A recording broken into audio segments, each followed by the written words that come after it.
This is how to make flashcards in NotebookLM. From your dashboard, create a new notebook or edit an existing one.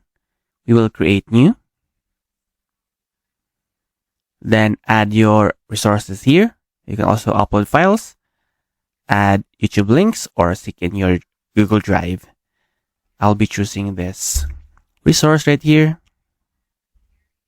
And I'll just quickly paste it here and click this button. Then go to Studio Panel. Then go to Flashcards. Click this button right here. And customize your flashcards. You can set the number of flashcards. We'll set this as standard. And for the level of difficulty, let's try easy. And add your prompt here. For instance, create at least 10 flashcards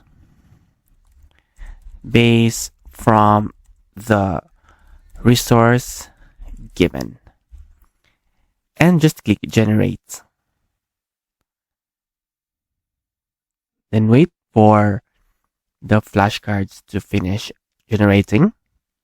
Then you can open your flashcards.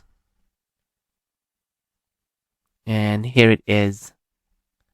So this is how to make flashcards in NotebookLM.